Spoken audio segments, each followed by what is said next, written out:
A very warm welcome to all of you. Today I'm going to be taking a lecture on occupational hazards.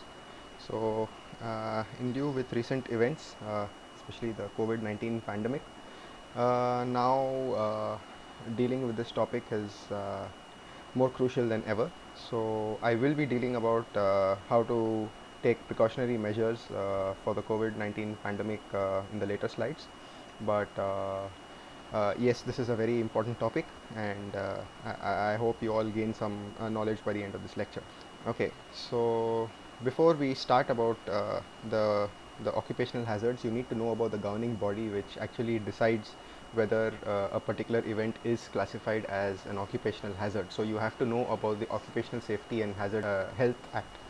So this body was established in 1970 after it was seen all over the world that there were a lot of events which are happening at different workplaces. So it's not just for the medical fraternity; it's a governing body for any occupation, as a matter of fact. So they recorded a lot of events which have been taking place around the globe where the employers were being a little careless, or there was no proper action taken against the workplace when it was not considered safe. The employees were getting hurt repeatedly. They were in constant danger, because of which this body was created, so that the workplace can be deemed safe for any and all employees. So it enforces the protection in the workplace. It enforces safety and health standards as well. So it provides information, training, and assistance to employers and workers. So uh, it enforces the employers to actually hand out training, not just for the employers themselves, but also for the employees, so that they know how to prevent mishaps from occurring at the workplace, and also what is to be done if, God forbid, something actually happens. So, under the Occupational Safety and Health Act, the employers have the responsibility to provide a safe workplace. So now they are held accountable in case something happens. So earlier on, when this governing body was not there, the employers were actually getting away with it, and even if there was a loss of life, nobody could demand for justice the right way. So now the employers are held liable if something does happen in the workplace, because of which everybody has to take this seriously. Of course it is, because it's dealing with lives. Okay, so what are the rights and responsibilities which the employers must follow? They should follow all the relevant OSHA safety and health standards. You can actually go up to the OSHA website. You just have to type it on Google, and they have a long list of safety and health standards which can be followed. They have a different page for the dental and medical fraternity as well. So you can actually read about it in detail if you are interested. So this will come into play especially when you set up your own practice. Also when you are going to be working under somebody, so you should be knowing what you are entitled to. So you cannot just sue anybody for no rhyme or reason. But God forbid something does happen at your workplace because of the neglect of your employer, you should know what your rights are, and you should know how to safeguard yourself and your health also. So you can actually read about it in detail. So the employers must find and correct safety and health hazards. So if there is a health hazard at the workplace, it should be clearly labeled, and training should be given as to how to prevent any hazard around that environment. Yeah. It should inform the employer should inform the employees about the chemical hazards through training, labels, alarms, color coded systems, chemical information sheets, and other methods. So this applies to dentistry as well, because we do deal with a lot of chemicals, especially during the time of sterilization, disinfection, even when we are dealing with the root canal irrigants, or even when we are dealing with the prostocomponents, that is your monomer and polymer. So they're all harmful chemicals. So you should know what you're dealing with and how you should prevent any mishap from. So as of Jan 2015, the OSHA has made it mandatory to notify OSHA within 8 hours of a workplace fatality, or within 24 hours of any work-related inpatient hospitalization, amputation, or loss of an eye. So these are very grave mishaps which can occur. So you have to regulate, you have to inform this regulatory body if any mishap does occur, so that they can take the necessary action. You should provide required personal protective equipment at no cost to your workers. So this has to be borne by the employees, the employers, not the employees. Okay, so the employee should not be charged for the personal protection equipment according to OSHA. Keep accurate records of work related injuries and illnesses. This has to be documented because the new employees have a right to know whether certain mishaps have occurred before or not. So because they are going to be working there in future, so they have a right to know whether they find it safe as a workplace, and whether they are actually interested in taking on that risk themselves. You have to post OSHA citations, injury and illness summaries, and relevant data at your workplace, so that the workers or your employees can actually see them. Yeah. And if God forbid and any untoward incident or mishap does occur at the workplace, and your employee wishes to take legal action, you do not, as an employer, you do not have the right to retaliate against them. It is their right to, it is their right by law to actually complain to the OSH Act. Employees have the right to working conditions that do not pose a risk of serious harm.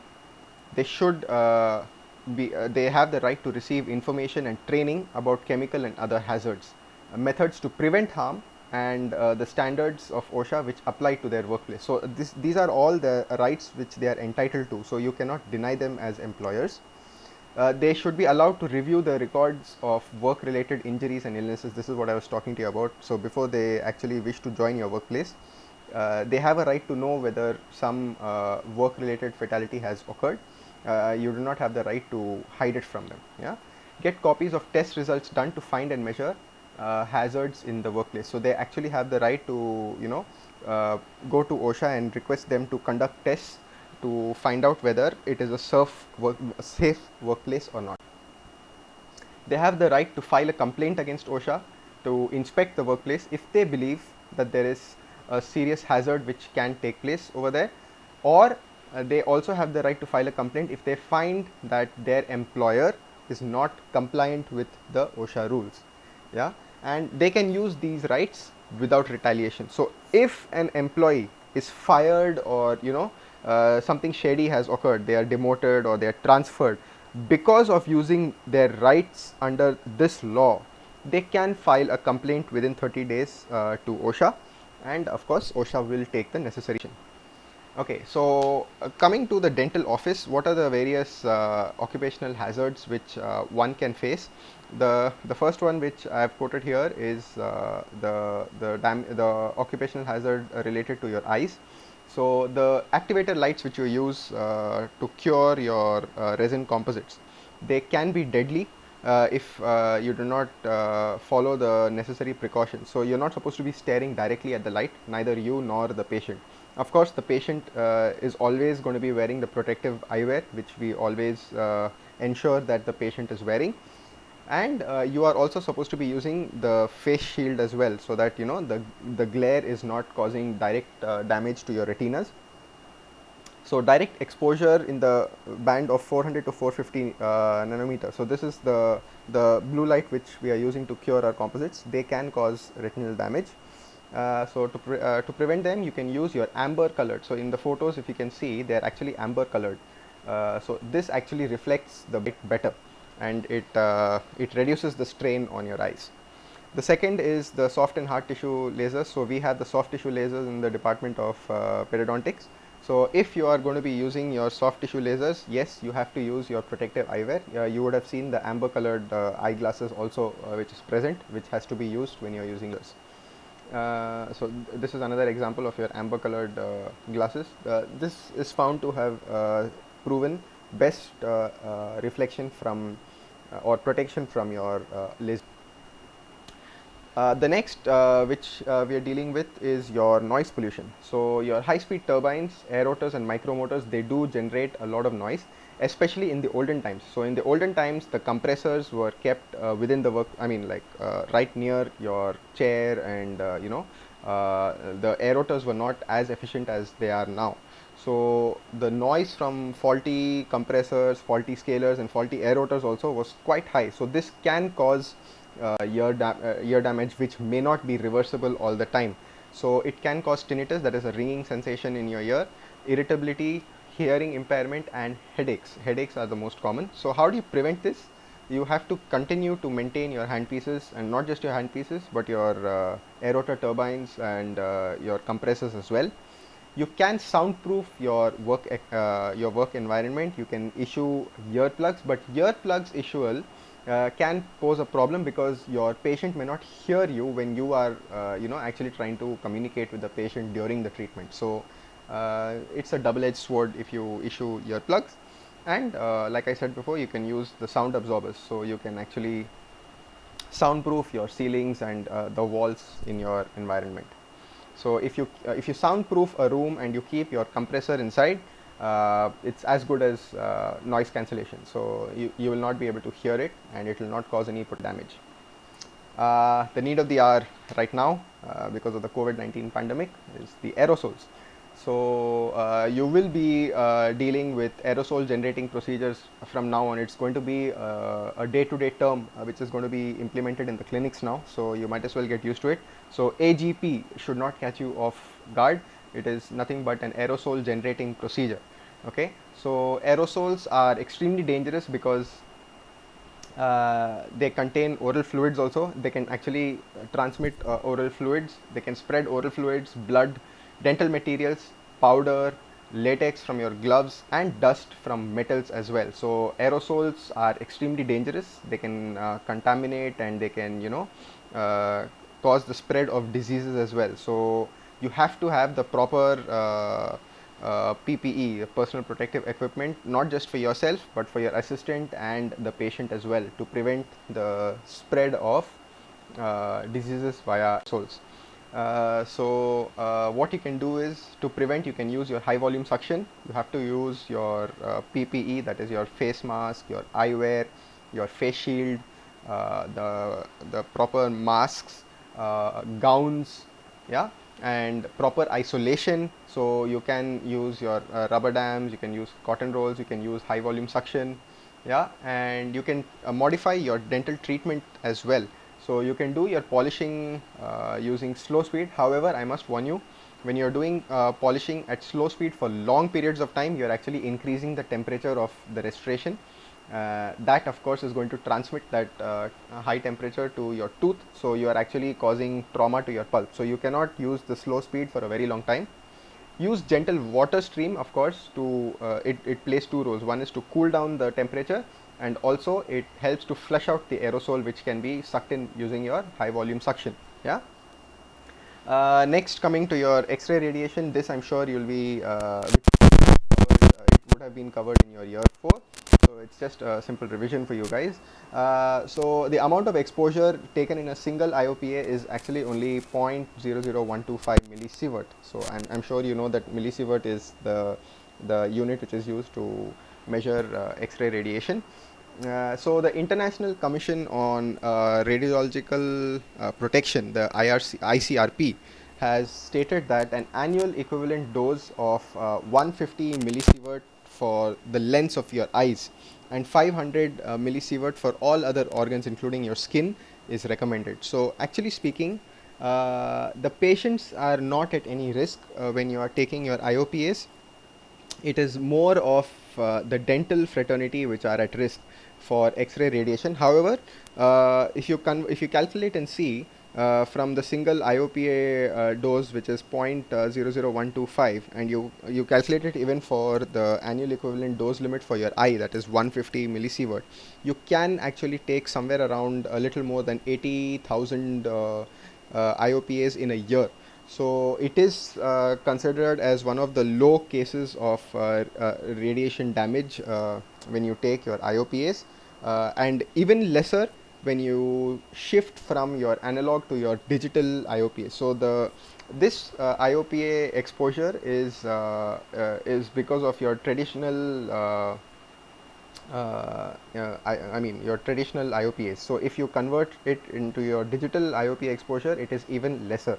So the chances of X-ray radiation damage is even lesser when you shift to your digital IOPs. Yeah. So that is your RVG, your radiovisiograph.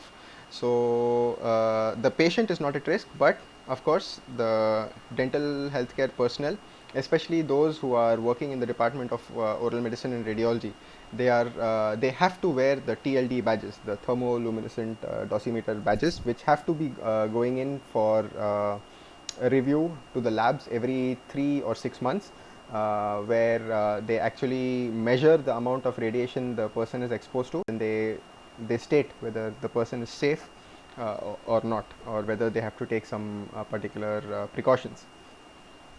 Some of the short-term effects, that is, if you are exposed to large doses for a short period of time, some of the short-term effects can be nausea, vomiting, loss of hair, and diarrhea.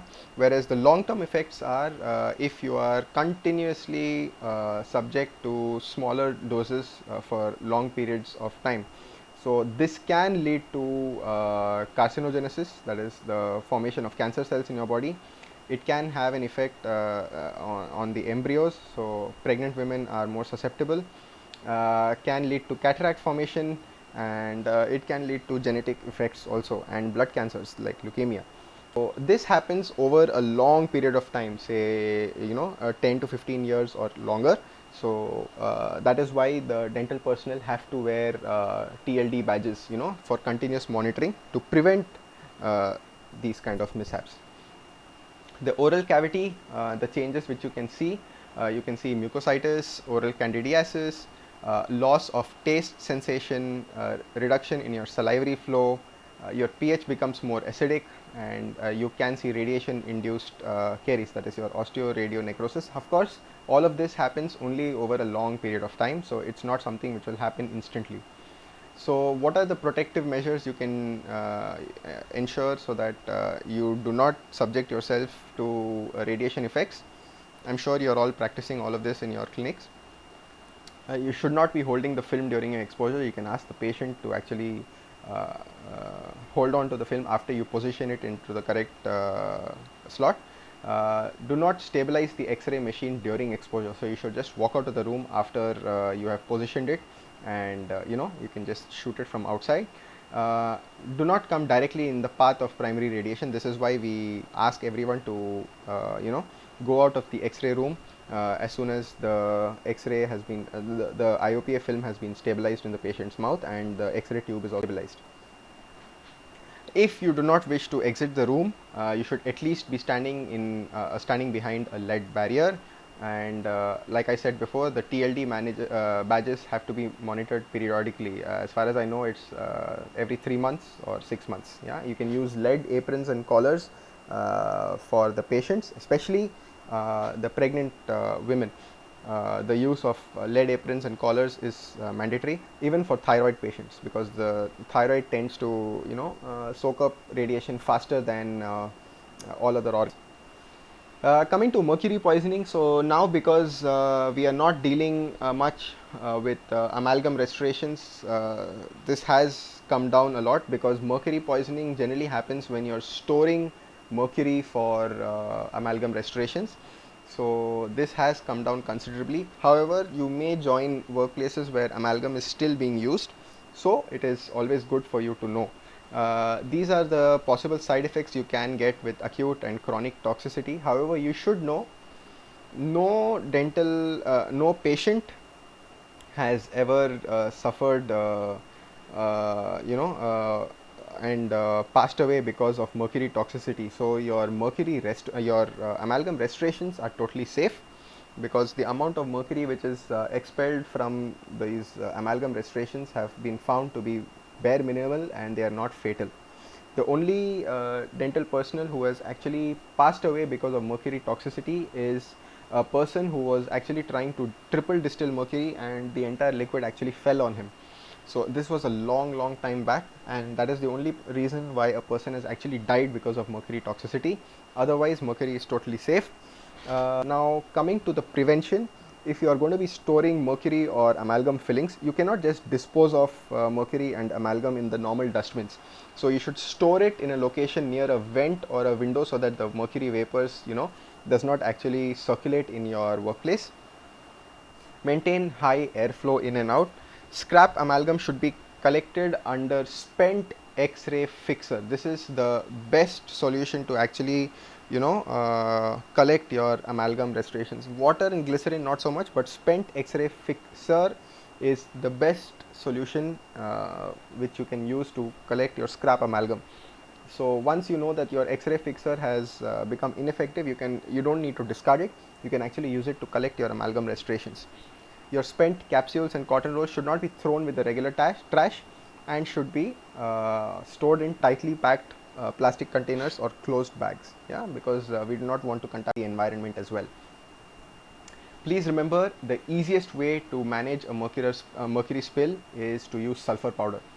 So the minute you see that mercury has spilt on the floor, please do not try to use a vacuum cleaner, because the fan of the vacuum cleaner will actually dispel the mercury vapors into the environment. So that can be toxic.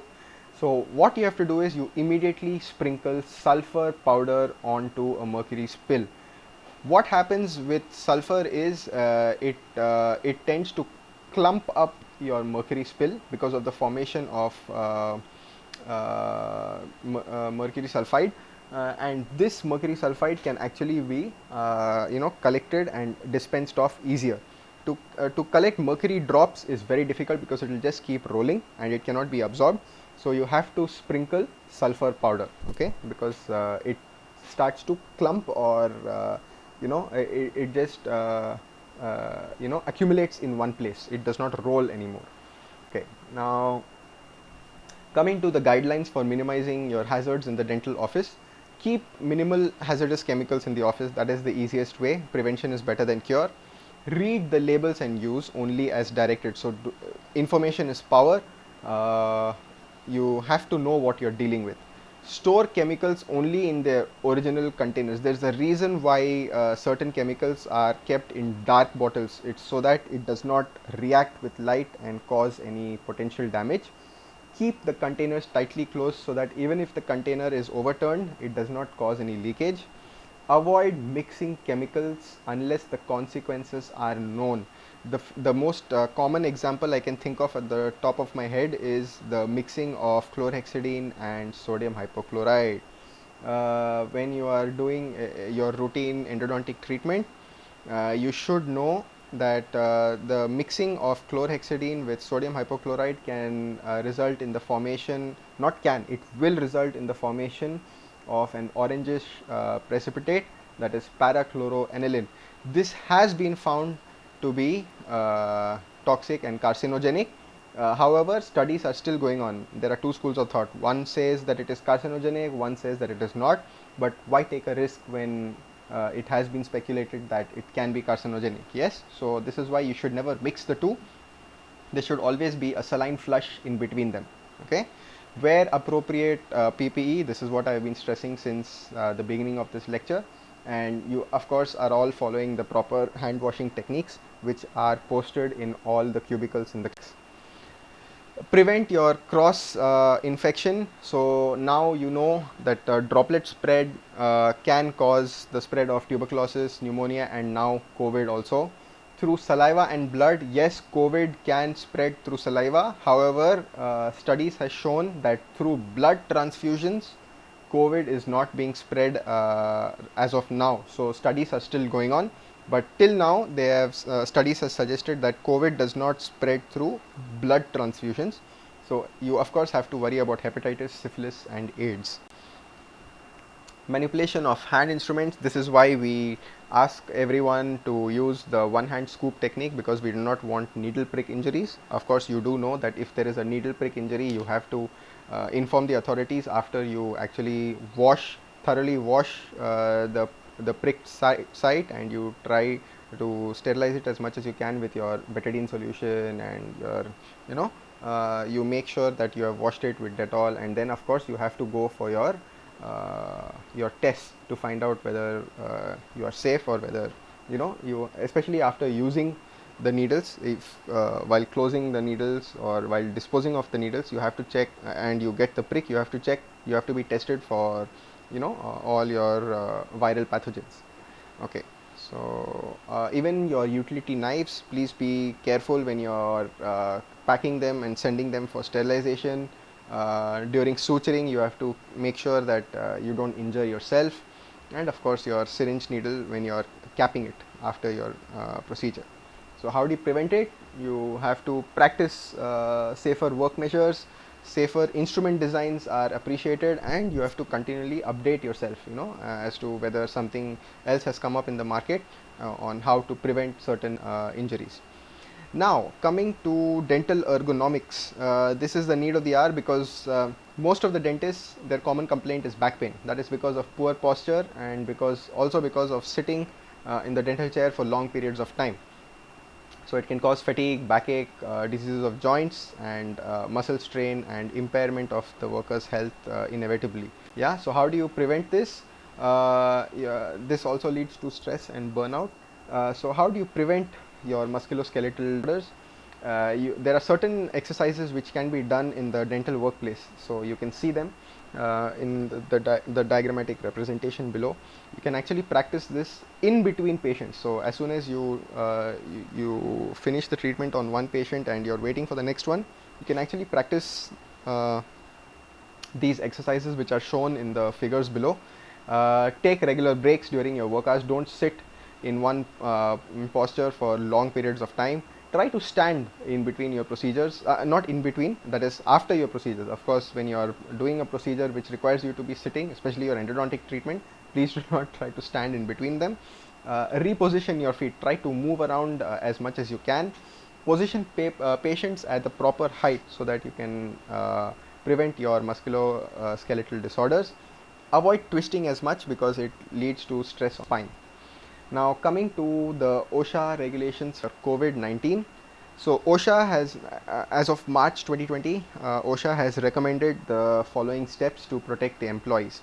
So encourage your workers to stay home if you are sick. Of course, this does not mean that you take undue advantage. Please call up your employees only if there is a genuine sickness which needs to be reported.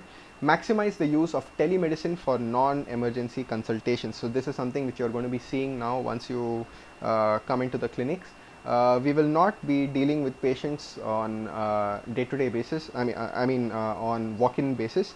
We will only be giving appointments unless and until emergency situations have to be dealt with. Yeah. Install physical barriers or partitions between patient treatment areas. This also will be put into consideration now into the clinics once you resume your dental practice. Provide adequate ventilation. This is very, very important. So sitting continuously in your workplace under aircon is considered bad, because your air is not being it's not fresh air which is being pumped in, but it is only the same airflow which is being circulated again and again. So that is very dangerous. So that needs to be modified. Frequently clean and disinfect your surfaces and equipment with hospital grade products. So what we in our workplace are going to be doing is, we are going to be sterilizing and disinfecting your workplace with sodium hypochlorite 1% or 100 ppm. 1000 ppm. So what we are going to be using is our sodium hypochlorite, and of course we are going to be using the previously used disinfectants also, yeah, to sterilize our workplace. Minimize the number of staff which is present when your AGP is being performed, your aerosol generating procedures are performed, so that not everyone is going to be susceptible to infection. And ensure the staff who are present in the workplace to be appropriately protected using the PPE. And then of course you have to provide your personal protective equipment such as your eye goggles, face shields, your N95 respirators, your gowns, etc., to the dental practitioners as well as the support personnel. Encourage the workers to report any safety and health concerns which they may be facing. Now the OSHA has categorized the dental work tasks to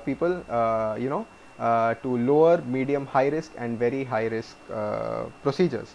So the low risk procedures are those who are performing only administrative duties and are in no way coming in contact with the clinics. The medium risk personnel are those who provide urgent or emergency dental care and are not involved with AGP procedures in patients who are well and who are not known or suspected COVID-19 patients. However, as of now, whenever you are dealing with a patient, it is always better to deal with a patient as if the patient is a known or infected COVID-19 patient. So you have to follow the procedure for the high or the very high risk, so that the risk of infection or transmission of COVID-19 is minimalized. Okay, so we are going to be dealing with all patients as if they are known or suspected COVID-19 patients. Okay. The high risk employees are those who enter a known or suspected COVID-19 patient room or care area, or they are providing emergency dental care to known or suspected COVID-19 patient, or they are performing AGPs on healthy patients. The very high risk category come to the employees or the dental healthcare fraternity who are performing AGPs on known or suspected COVID-19 patients, and who are collecting or handling specimens from known or suspected COVID-19 patients. Now, what does OSHA recommend the PPE during the COVID-19 pandemic? So, for the healthy patients, they are categorized under dental procedures not involving AGP. So, this AGP is now going to be a very commonly used term. So, you are either in the AGP section or the non-AGP section. The AGP is nothing but your aerosol generating procedures. So, the dental procedures not involving AGPs, you have to have work clothing such as scrubs, lab coats and or smocks, a gown, gloves, eye protection, face masks, etc. And the dental procedures which may or may not generate aerosols, you require your gloves, gowns, eye protections, and N95 filters. Coming to treating patients who are suspected or confirmed COVID-19 cases, the dental procedures are again categorized into not involving AGP and involving AGP. So those who are not involving AGPs, you have to of course still have your gloves, gowns, eye protections, and your N95 masks. And those who may or are known COVID-19 patients, you have to have gloves, gowns, eye protections, that is your goggles, face shields, and your N95 masks as well. So, irrespective of whether you consider the patient to be a known COVID-19 or not a COVID-19 patient, you have to use all your personal protective equipment stated now. This is to prevent the spread of COVID-19 from your workplace. Yes. So, in conclusion, dental practice is conducted in an environment when there is a constant risk to not only the healthcare personnel but also to the patients as well, because you can spread in or transmit infections. So, healthcare workers should keep themselves constantly updated regarding various techniques to minimize or prevent occupational hazards. So, I hope this lecture has brought into light certain issues which are issues of the hour and in need. If not, if you have certain doubts, please do contact me. Please feel free to contact me, and we can discuss about the occupational hazards in detail if required, if there is something which needs to be discussed. Okay, so that's all from my side now. Please feel free to post comments or get in touch with me if you have any doubts. Thank you very much. Take care. Stay safe.